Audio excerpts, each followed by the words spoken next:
Welcome to Small Town Tales, a podcast where we hear stories of the paranormal, haunting legends, and all things spirit. Join us as we explore the unknown. Now, here's your host, C.L. Thomas. Welcome to this edition of Small Town Tales podcast. Today's guest is Michelle Belanger. She is most widely recognized for her work on television's Paranormal State, exploring abandoned prisons and haunted houses while blindfolded and in high heels. A leading authority on psychic and supernatural topics, Michelle's nonfiction research in books like The Dictionary of Demons and the Psychic Vampire Codex has been sourced in television shows, university courses, and numerous publications around the world. Michelle, I'm honored to have you on the show. You have such an amazing career as an author, medium, and even as a musician. All your works are inspired by the paranormal. Can we start by you telling us what led you down the paranormal path? Well, I was raised in a family where psychic abilities were pretty normal. So my grandmother and her siblings, both of whom were a couple generations away from Irish immigrants. And although they were Irish Catholic, you can't take the mysticism out of that. There was a lot of story about second sight and ghosts and family banshees. So from very early on, there was a lot of mysticism and magic and interesting experiences and family accounts of ghost experiences from childhood up. So you purchased a house that you call the Inspiration House. Yeah. So that was 2018. I'd been looking for years for a good place to be a kind of paranormal retreat house, a place that I could do weekend retreats and teach folks how to develop their psychic abilities, mediumship, things like that. And I wanted an older building, and I was hoping it would be haunted. And we kept looking at a couple of different properties here and there, and nothing quite hit in the financial, feasible range, but also the space that we needed and the right feel for the place. And this old brick house in Oberlin came on the market. And when we first went to look at it, it was out of our price range, but it had the feel. And I was like, I think this place is haunted, actually in a cool way.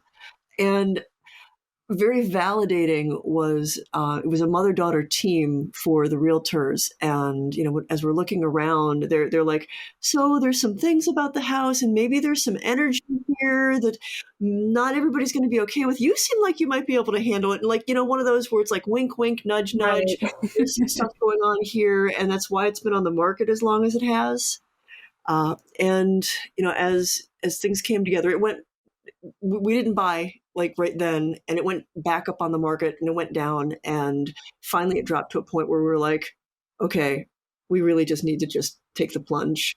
And the place is one of the most physical hauntings in manifestations that is not negative. Usually you go to places and it's something terrible has happened. A whole family's been killed, and that's why things are knocking around and the doors open and close and music boxes play. But this, as far as I can tell from my psychic abilities and from all the research, there are people who have died in the house, but in almost all cases of old age. They lived in the house, they loved the house, and they've never moved out. And they're very present. They interact with folks, and it also has a history that is easy to research. So there's good verification for folks who get impressions. I can then point to, here's a picture of that person, sketch down what you're seeing. Here's what they look like. Let's compare those. So that instant verification and validation is really good for folks for the classes. That's really interesting. What kind of people actually lived in this house, and when was it built?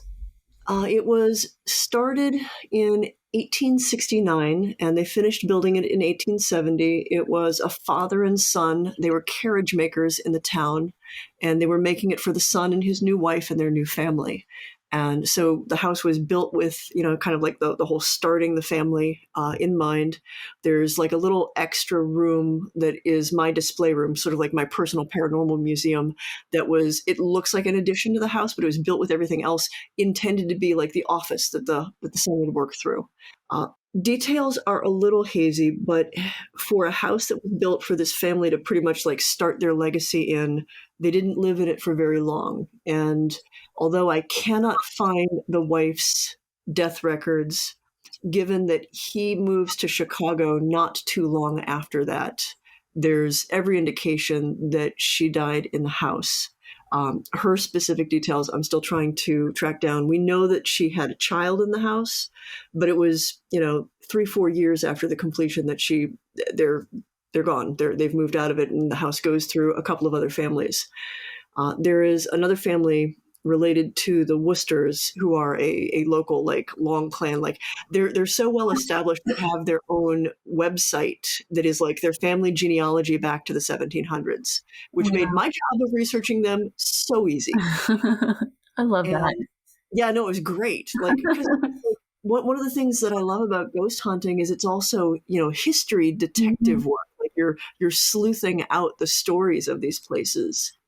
And that family kept passing the house down among the female relatives, whether they were widows, whether they were like unmarried spinsters, and it just kind of passed along, usually with the proviso that like the new person who has inherited it is agreeing to get this house for their family because they're also taking care of like their elderly auntie who can't live on her own.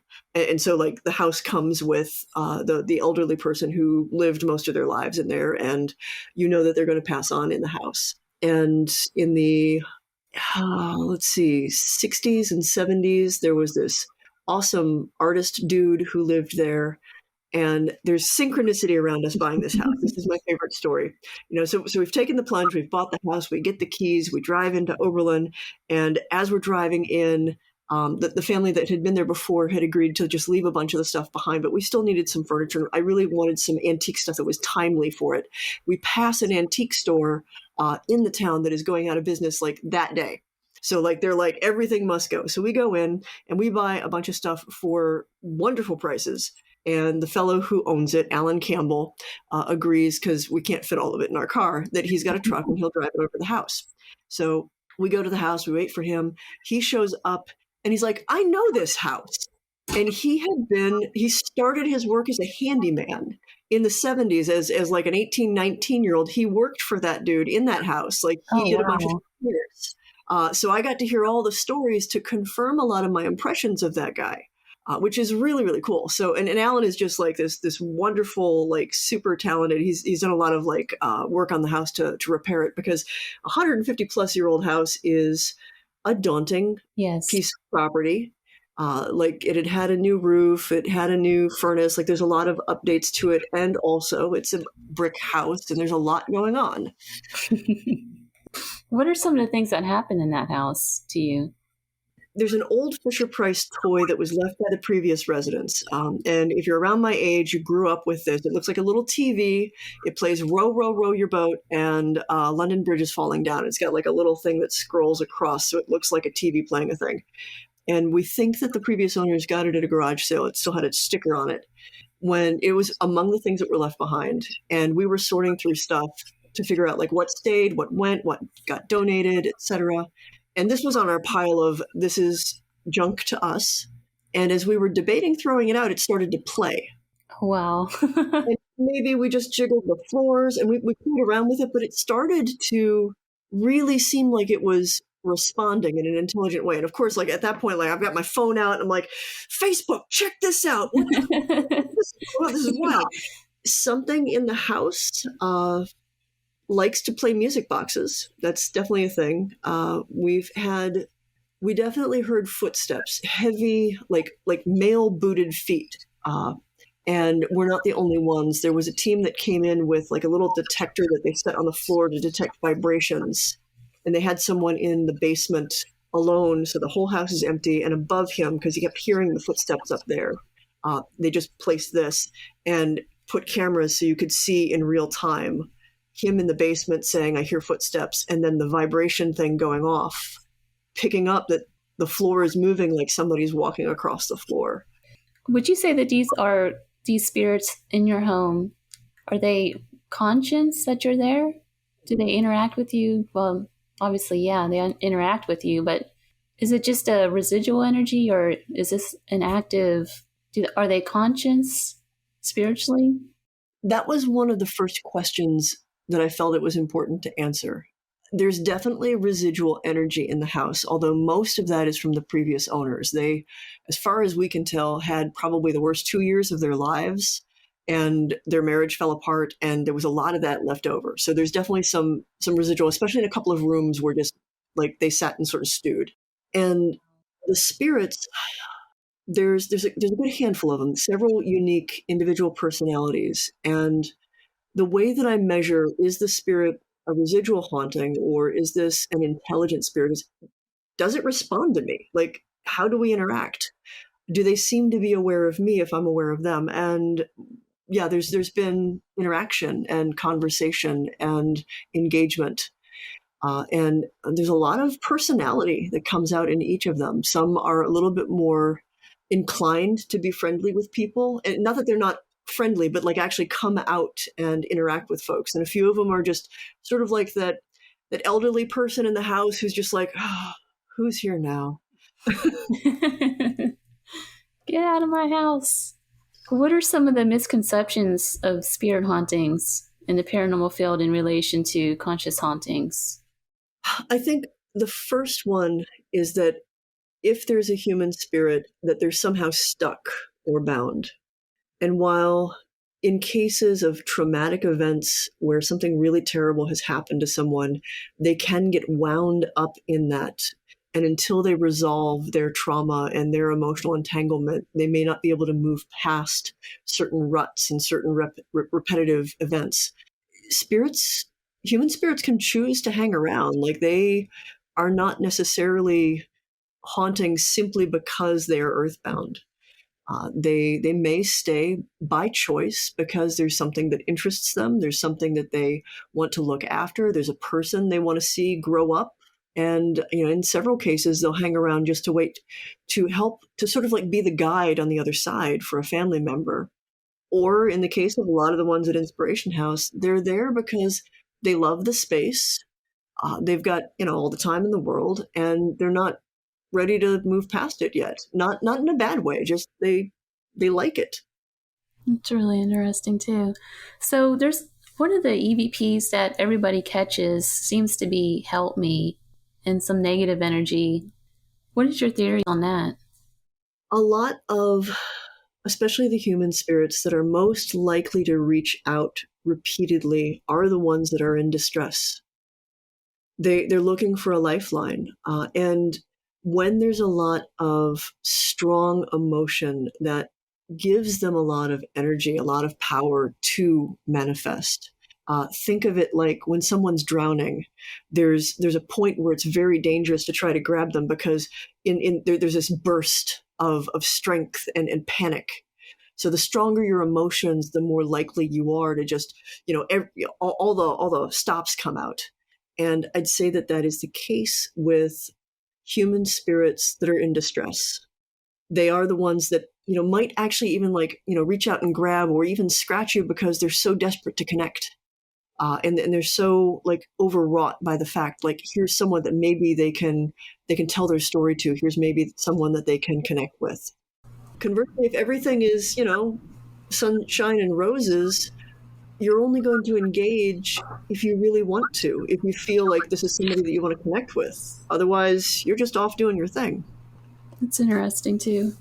In the documentary Demon House, Zach demos the house to the ground as a way to put an end to the energy that was happening in the house. I'm not going to say it's demonic or not. It could be either or.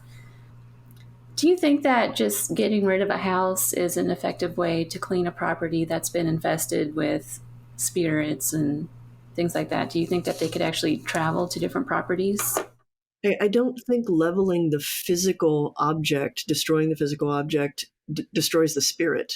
And Inspiration House is a pretty good indication of that, because prior to our house that was built in 1869 and 70, there was another property, there was another home, and there are several interactions people have had with spirits that seem that they could only tie to that house, because that house had ties to the Underground Railroad and events that led up to and played out through the American Civil War. We know that the house that occupied that place before Inspiration House was one of maybe two in all of the city of Oberlin that they know for a fact had hidden tunnels and hidden rooms and booby traps, because the husband and wife were conductors on the Underground Railroad. Their house was knocked down, the property was cleared, and it was parceled out to multiple different buildings, but the things tied to that house remain. So removing the house doesn't necessarily remove the energy.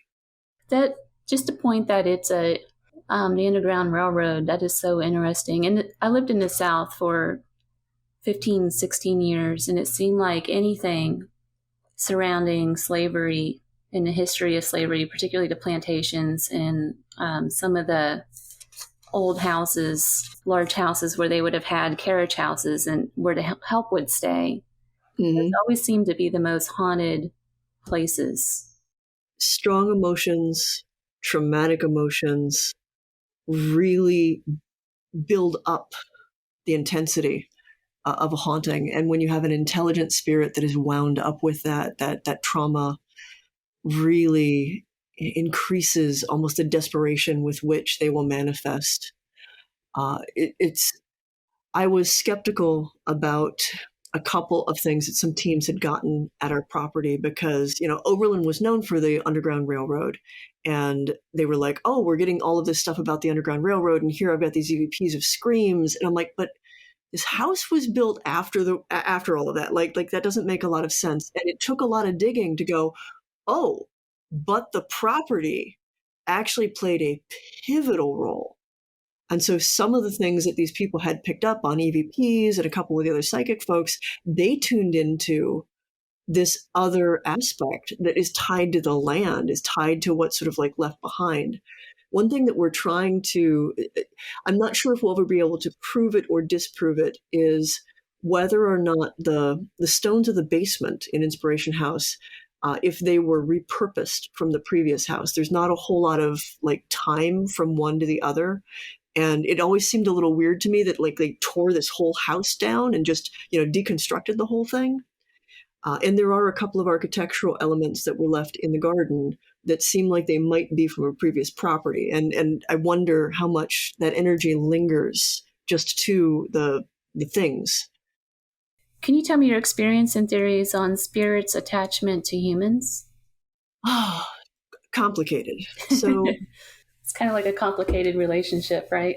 It is. It can be positive and it can be negative. I mean, one thing that I know is spirits need energy to maintain themselves, to manifest, for the sort of strength to do the things. And people are the easiest source of that energy. So in a lot of negative hauntings, people will feel that they're being preyed on, that they're being fed on, that there's this sort of exhausting energy drain, that they're slowly being worn away over time. And it's my belief that the spirits that are manifesting around them are, in effect, feeding off their energy in order to enrich themselves, in order to fuel their manifestations. But it's not only negative spirits like that. And so there are several world traditions where ancestor worship is a part of the worldview. And you make offerings to the ancestor spirits who it's sort of a symbiotic relationship. You willingly give them things to support them, and then they work as your guides, as your guardians, as people who look after you and your family. So it can be a positive relationship, but mostly there's an interconnectedness there. What's interesting too with that is it seems like to be remembered is a big part of that. Like when you look at the Catholics, they have the prayers for the dead. That's a way of remembering them. The Day of the Dead is a huge one in the Mexican community. And then of course you got voodoo, and that's all ancestral remembrance. in modern paganism, they say, that which is remembered lives. I remember reading, and this is a paraphrase of an ancient Egyptian idea, but someone is immortal as long as their name is remembered. And that ends up being expressed in an ancient Egyptian tradition of, if somebody was just considered a vile person, you would strike their name out of the record. Like every place where it appeared, it would just be chucked out, erased, defaced, as a way of sort of erasing their memory and starving their spirit. To the spiritual or spirit attachments to humans, what are the emotional impacts of these attachments? When it's a malevolent, negative, or traumatized force, because sometimes things can do great harm without meaning to, those emotions can pass to the person that they are connected to. If they've made like these little filament connections, if they're kind of hovering around them, if they're getting entangled with the human, what they feel starts to be picked up consciously or unconsciously. It's transmitted psychically to the person. If the person is empathic, they may respond very strongly to this. If they don't think of themselves, if the regular person doesn't think of themselves as psychic at all, it doesn't mean that they're not affected by it. It just means they don't really recognize where this influence is coming from. So a classic example of that is, a really negative haunting where a mass murder happened. And whatever was sort of like revolving around that, what maybe triggered that, is still there. And we think of the scariest thing a spirit could do would be to scratch us or grab us or physically harm us. And it's been my experience that the more damaging thing is to just slowly infuse a space with anger and rage, such that the people there simply start feeling that and acting on it. So that there's this slow, crawling, subtle psychic influence that changes how you feel about people around you and things around you. That's reported on and noticed mostly when it's negative, but it can be a positive thing as well. It's a little bit like the internet. Like, people, if they have a complaint, are gonna say it, but you don't really say it when everything's fine. Like, because it's fine. Why shout? On the flip side of that, do you think that could lead to people physically harming other people or themselves, or do you think they can get physically ill from Yes. spirit attachments? It can wear you down mentally, emotionally, physically. I've seen people report first like autoimmune disorders where like just the slow grind starts to just wear out your immune system, stomach problems, headaches, and often escalating to like you're short-tempered. Now you're having like anger outbursts, and some people are a little bit more susceptible to that than others. I remember I worked with Lorraine Warren way back. And while we don't see eye to eye on everything and kind of enjoyed some banter back and forth about that, she did a presentation on what she believed was a full-on possession, and how that had started was this sort of invisible influence of this person's emotional state. And, he was already somewhat explosive, but it pushed him over an edge until, a bad day where he might snap at someone verbally turned into a bad day where he shot someone. So do you think that some entities play on people's vices, such as depression, anger, different mental disabilities? Some of the truly malevolent ones, absolutely. And, that too, it's not always intentional, right? No, it's not always intentional. We did an investigation with Paranormal State, and I think it would have been easy to say, oh, this is a demon. But research and interacting with it, this was like a great-grandfather who had been like a hard-drinking man and a kind of abusive person in his life.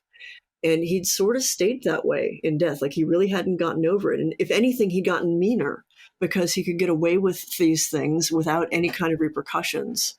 And he was really just stuck in the same rut of lashing out at specific people in the house and in the family that he would have lashed out in physical life. So, was he trying to be, a malevolent force consuming the family there? Not necessarily. He was stuck in a rut of behavior that he'd never sorted out in life, and there wasn't much opportunity for him to sort it out in death. I also investigated, God, this is probably 25 years ago now, a case where there was a house in, I think, Bedford, Ohio, that afterwards bones were discovered on the property after this investigation. A young girl had been walled up, and yeah, so there, obviously there was a murder and things that had happened there, and bad stuff had happened to the girl. And weirdly, in the investigation, the person who, so the full story is a young man and his friend were homeless for a time, and they went and squatted on this property that was in between being resold. And the young man was sensitive and, not really trained with it or anything, and had a bad feeling about the space. But when you're homeless, you break into a place and sleep if you want to be warm. And so he felt like this whole thing kind of came over him, and he felt what he reported to me was feeling like he experienced the perspective of the murderer and the murdered, all wound up in the same thing.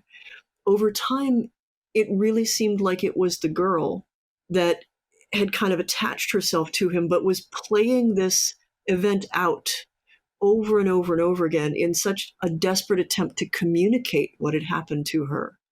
But the way that she would transmit it was to just throw the experience at him, like all of the emotions, all of the feelings, everything.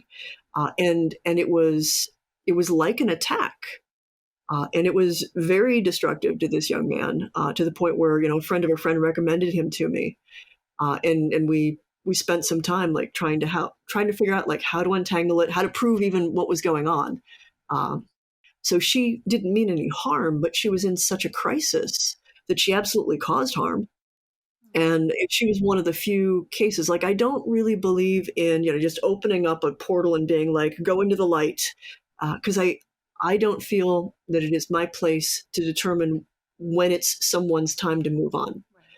But I do believe in applying psychological therapeutic techniques and trying to talk them through where they're at so that they can have better tools to get there. So, give them a chance of okay, so do you know you're dead?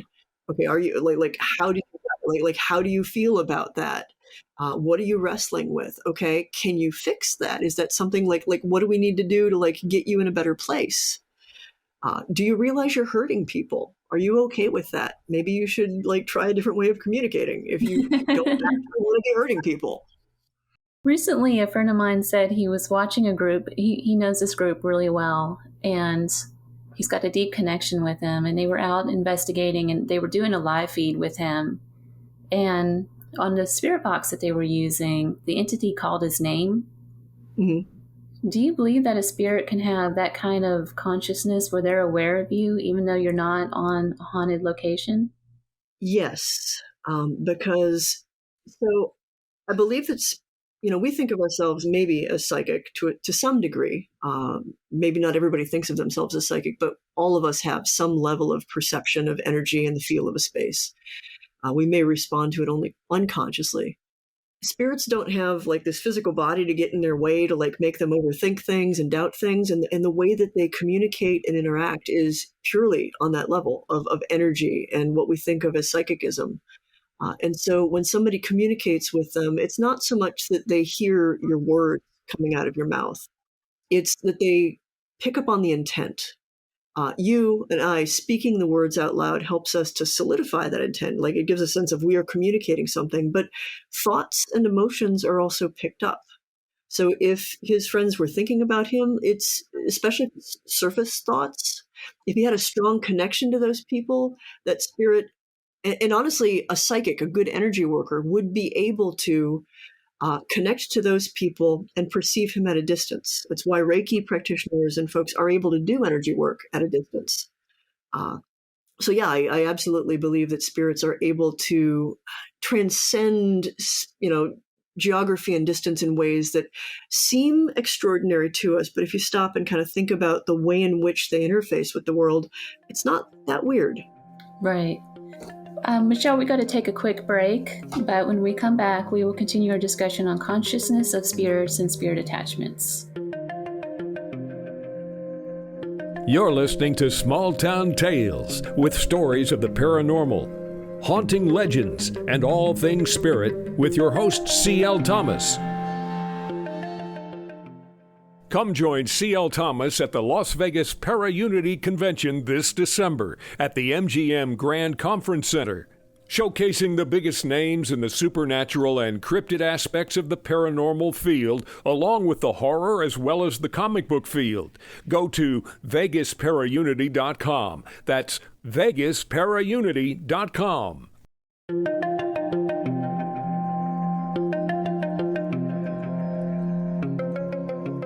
And we're back with special guest Michelle Belanger. I always misspell your name, I'm sorry. That's okay. If it makes you feel any better, half my family pronounces it Belanger, half of it Belanger, and most people are like, is that Belanger? Like, what is that? It really depends on like where you're from. If it helps, it's originally French. It's Acadian French, and it means beautiful angel. And I just love that, by the way. Beautiful angel. So a couple years ago, I did a walkthrough as a medium, and I'm not a medium. I do have some gifts, but I don't profess myself as a medium or anything like that. But there is a Nashville ghost hunting group that I did some work for, and they asked me to go into the house before they started their investigation, and I did the walkthrough, and it was a musician's house that was built in the Victorian age. And the things I picked up on were I saw different spirits, but they were all in different time periods in the same house. So there was a woman who was from the 1920s. She looked very 1920s. And then there was a man who was from the Victorian age, but in the house looked different from the different time periods. And they didn't interact with each other. So after I left the house, I did the walkthrough with the camera guy, and then I left. I didn't know anything else about the case. And it turned out that the house had burned down and was rebuilt and this and that. What are your thoughts on when a house like such as the one that you have, the inspirational house, it's built in different time periods. So what accounts for the spirits still interacting in those time periods? And I know some of the answer to this, but how come they're not aware of each other? They're aware of me, but why aren't they aware of each other? Or are they? Sometimes they are, and sometimes they're so like linked into the layer of the house that they consider their home that they're not willing or able to see another part of it. Especially, I find this especially true when the building itself has changed significantly. So the one version of the house that the man was really tied to, it doesn't technically physically exist anymore, but there's an energetic echo of it, and that's more of what he's attached to. That's more where he lives. And it would take a lot of self-awareness, like a certain development on his part to kind of move out of what he's stuck in, of what he is focused on, to go, oh, the world is not only this part of my world. Like time has moved on. Time has gone past me. So you've got like these like ants in amber, like these layers of time, especially older spaces are like this. Human ghosts, the thing about them is, I don't want to say that they're like, stuck so much, but they get in ruts and they focus on what's familiar to them. A ghost is a memory in a lot of ways. And especially a ghost is what they themselves remember and what they find important. And they can get tunnel vision and only fixate on that. It's why sometimes it's really hard to tell the difference between and a residue or a residual haunting, especially if it has like a pattern that you can perceive, and an intelligent haunting, if that intelligent haunting is so focused on basically doing the same rut, like the girl from the Bedford house. where until she broke out of her sort of trauma loop, her cycling with it, it was hard to tell, like, is this residual? Is there an intelligent spirit behind here? How do we know? Like, she's just doing the same thing over and over again. So a lot of communication, at least for me, with intelligent ghosts is to get them to snap out enough to like recognize what's around them and the fact that things have changed around them. At which point they are a little bit more inclined to interact. With Inspiration House, I've noticed that some of them recognize one another and are from very different time periods. There's a man and there's a woman who stand in the living room parlor and, honest to goodness, will argue about the drapes and about the decor, and they're from very different time periods, but they almost sound like an old married couple. And the hilarious, I can hear them as a psychic, and people have picked them up on their EVPs, and I'm like, I know exactly who these people are. They did not live together. They've just like they're buddies on the other side, like for whatever reason. But for those two, there's like 3 or 4 more who do not really seem to intersect at all. And I think some of that may also be a matter of choice. I have cats. I've had cats since I was, for years and years. And some cats bond and are like cool buddies. And some cats will just pick their part of the house and their part of the house, and they just really try to avoid one another. I mean, imagine being in the same space and like this space is really important to you. Like you love it so much, or you are so invested with it that you are not moving past it. And now there's somebody else here. And it's also like really important to them, but you don't know those people. And do you really want to know those people? Another popular phenomenon that people talk about who are investigators, they talk about they have dreams of a specific spirit even before it's happened to me before they even get to a haunted location, they're having dreams of a spirit. Have you heard of this? No, and yes, I have definitely heard of it. It has happened to me before. Interestingly, it is really common for it to happen if Katrina Weidman is on a case. We noticed this in Paranormal State, and I still can't say exactly like why Katrina, why not? Because I work with Elfie, like we definitely like have done magic together. Like I've got a relationship and a resonance with various members of the cast, but something about Katrina. I would key into things with her, and it's continued with my work on both Paranormal Lockdown and Portals to Hell.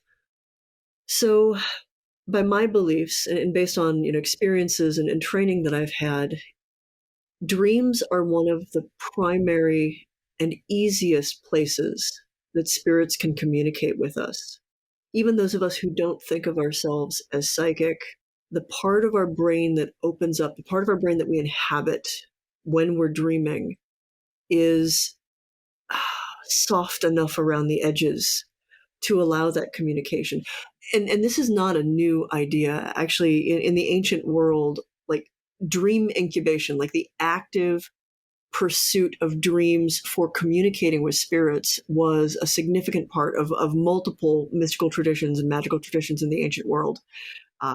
It's where our word dormitories comes from, as weird as that is. Like, we think of dormitories with colleges, but originally Greek dormitories were places where you would incubate your dreams. You would lay down on a sacred sheepskin and you would think about the person. Like there were, different rituals and things that would try to open this and like invite the communication a little bit more. But the whole point was that the dream space was a space of liminality, of communication.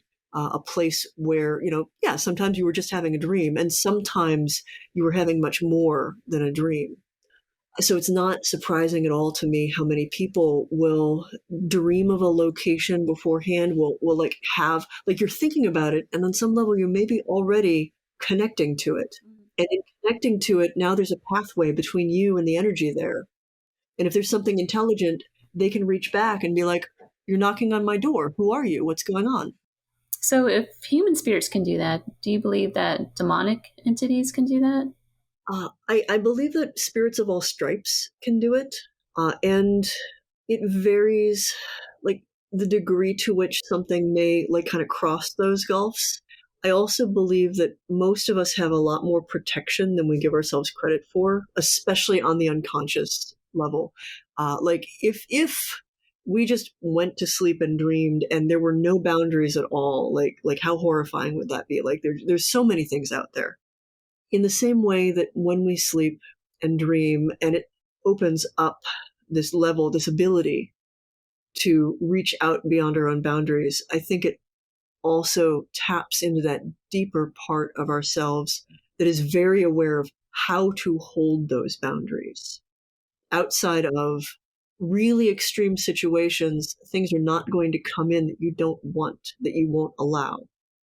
I also believe, I guess everybody else is going to call it spirit guides, but I think many of us have sort of a team on the other side, like family members, spirits that like have just decided to hang out with us because they like us, whatever. Like, but there are beings that help hold space for us when we're vulnerable. We may not even be conscious of them, but there's a relationship and kind of a contract there. So we're not as vulnerable as we think we are, which is probably a good thing because there's a lot of stuff out there. So you wrote a book called Dictionary of Demons, and I think I see it behind you. Is that the book behind you?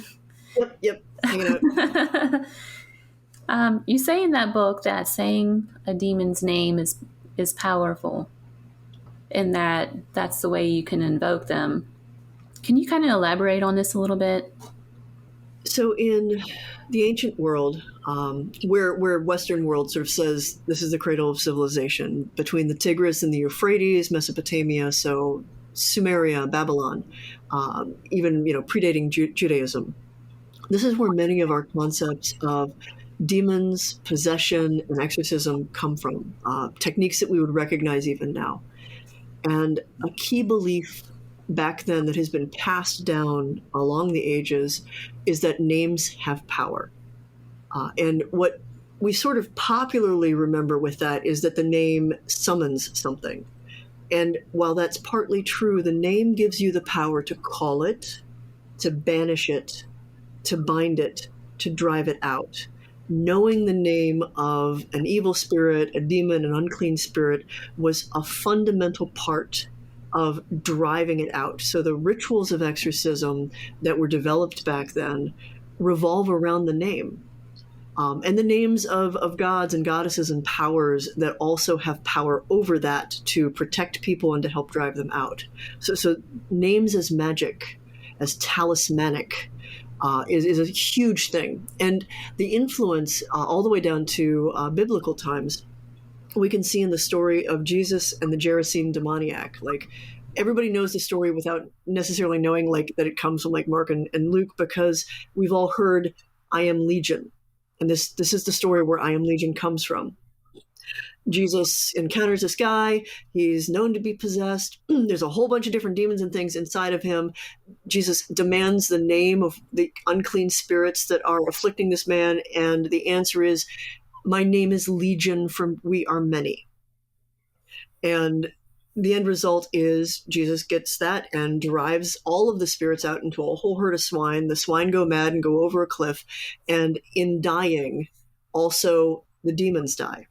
The thing about that is anybody witnessing that in biblical times would recognize point for point an exorcism that was at that point several thousand years old, where you demanded the name, you drove the spirit from the human into a proxy, a goat or a pig or another sort of animal, and that proxy was sacrificed to then dispel the spirit.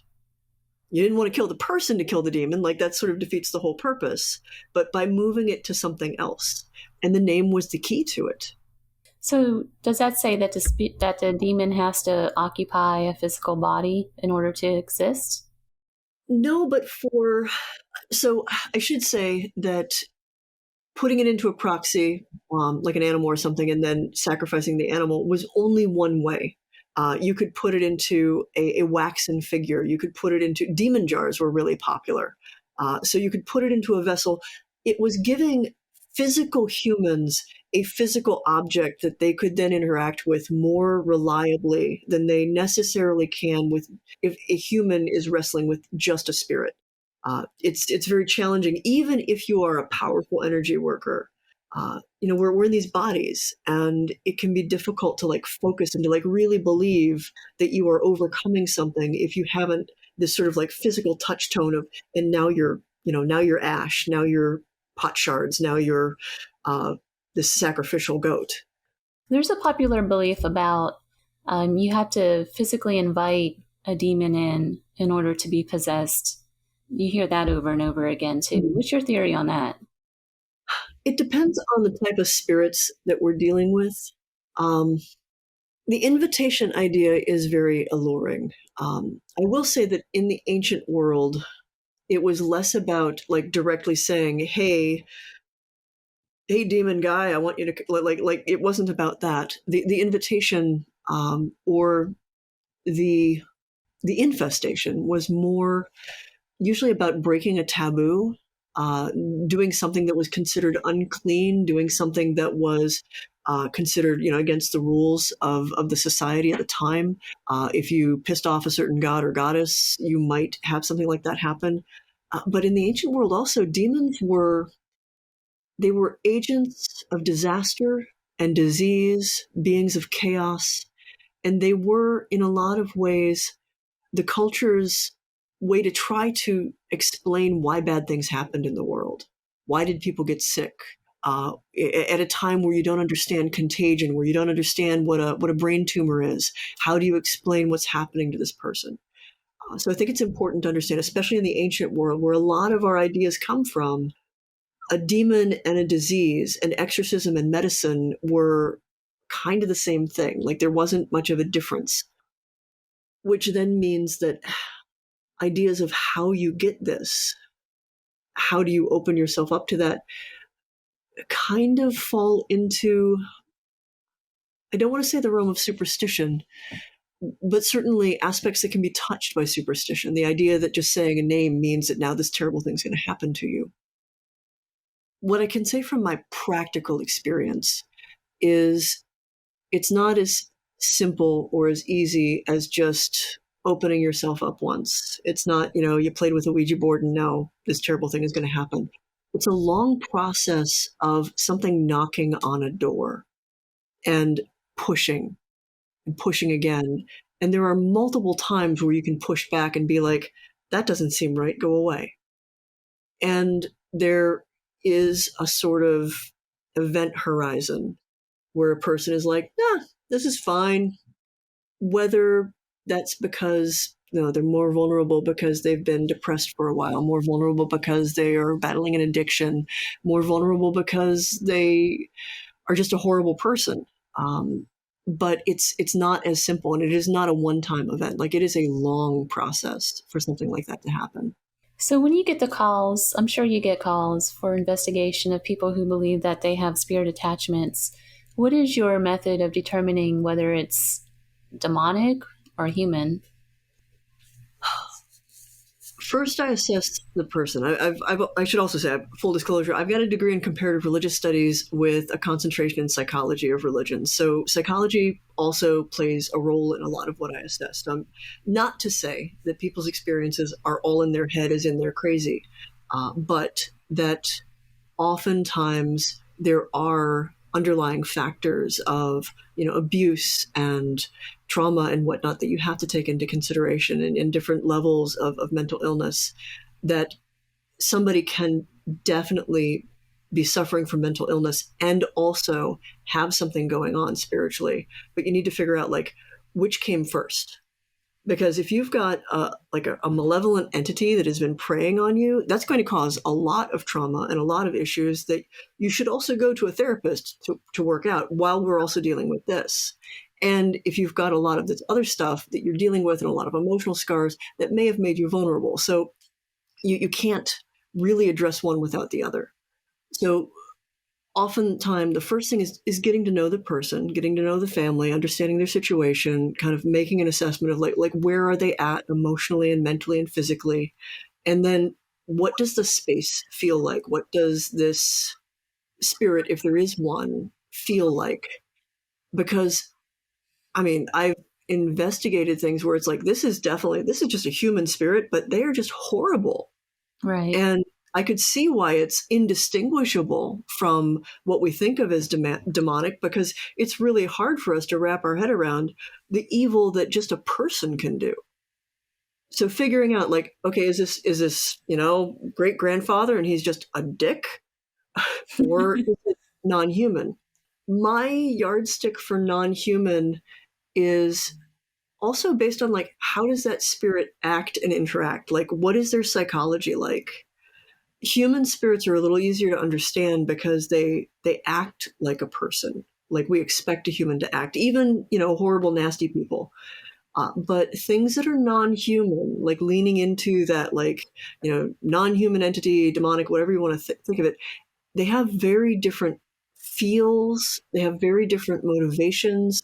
The way that they will act and interact has an alien quality to it. And so starting to measure that is the other thing. I have a personal checklist because I use the word demon incredibly sparingly because I think it does get overused. And I think that there's a lot of things that aren't technically demonic, but are still malevolent that we definitely encounter. For me, to use the word demon for a spirit that I'm working with, it has to definitely be non-human. It doesn't seem like it has ever been human. It is intelligent, not just like human level intelligent, but probably like super villain level intelligent. It is demonstrably malevolent. Like, it's not trying so hard to communicate that it's accidentally hurting people. It's not just too much. It's not so wound up with negative emotions that that's all you're feeling. There is an intentional harm being done, and it is its choice to do that. And as kind of an addendum for that, there is a fixation on living people, on humans, that this being wants to attach itself to them, influence them, harm them, usually with the goal of wearing them down to the point that it can wear their skin, influence them, become embodied in some way or another, which I think personally goes back to the fact that they've never been human, that they can't incarnate. They want to interact with this world, and they need us to do it. But there's a lot that they need to do in order to wear someone down. So what do you suggest for someone who does have an attachment to be able to clean themselves and heal mentally and spiritually from an entity attachment? Well, the first couple of steps where a spirit makes an attachment, by my perception as an energy worker and a psychic, is the spirit's like over here, and there's these tiny little filaments of energy where it's trying to connect to you. I perceive it, and this might be just my interpretation, as usually along the back, like the back of the, like kind of the base of the neck or the middle of the back. Like, this is like where these little lines are, but they may be in multiple places. And the first step is to just go, okay, I think there's something here. I think that it's made a connection to me or this person. Clear that off. If you don't feel comfortable, like just doing an energy cleansing yourself, if there's an energy worker or another like spiritually trained person who you trust, have them clear you or cleanse you some way. And there's multiple ways to do it. You can use energy work or Reiki. You can use, just a blessing or a cleansing, smoke cleansing, holy water. All of these things are different approaches to clear a person off. I recommend grounding, centering, and shielding after that, where grounding is like you consciously take everything that feels off and unwanted and you just let it flow out of you. A lot of people will think of it as literally grounding. So like you let it go all the way down to your feet and then down into the earth, and you just sort of like let the earth take care of it. I personally will also use water. So if I'm really having a hard time focusing with it, I run my hands under a cold tap water and use that sensation and use the sort of like cleansing sense of water to just let it all go down the drain. And then centering is once you feel like you've shaken stuff off and you're a little clearer, take a few moments to find your center, your sense of self, like where your boundaries are, like where you begin and end and where the rest of the world is, and like live in that center space. Some people it's literally in the center of their body. Some people it's in the center of their head. Some people it's not localized to their body, but a focused, safe, sheltered sense of I am only me and I am safe and here are where my boundaries are. And shielding comes naturally after that when you've reaffirmed those boundaries. You get a good sense of where just you are, without anything pulling you away from yourself. And you expand that. And most people will imagine that as like a sphere of white light around you. It can be anything. It can be a fortress. It can be fire. But what you're doing is just reaffirming your boundaries around yourself, top, bottom, front, back, left, right, and that you've got a kind of second skin that keeps things out that you don't want. Michelle, thank you so much for spending this hour with us. Where do people find you? How do they get to stay at your bed and breakfast? Well, you can find Inspiration House on Airbnb and just sort of pop it up. Everything's up on my website, which is my first and last name, michellebelanger.com. And also, much easier to spell is I have a Patreon, and it's patreon.com/haunted. And that's where I teach all my classes. And you get access to a whole bunch of stuff, like weekly patron chats and things. And a pretty vibrant community of awesome people that I love. Awesome. Thank you so much for being with me. Yeah, thank you. A great conversation.